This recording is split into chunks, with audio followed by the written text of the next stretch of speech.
As a GCU engineering student, I definitely found my place here at the GCU engineering shops. I loved it so much I started working here. It offers a bunch of different tools and variety of things that you can learn. The hands-on learning was big for me just because in my major, I didn't get a lot of the things that were offered in the shops in class. So being able to come down here day one and learn those specific activities and get that skill set was super beneficial for me. Although I'm in school most of the time, I'm also getting guidance of where I can go after these classes are over and how to kind of push through life with these skills that I've gained through GCU.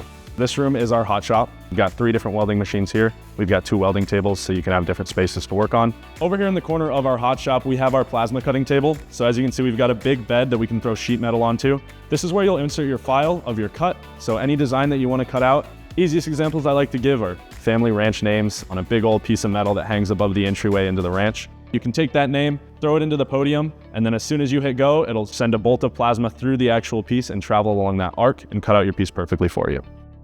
Now in the other corner of our hot shop, we have our plastic injection molding machine.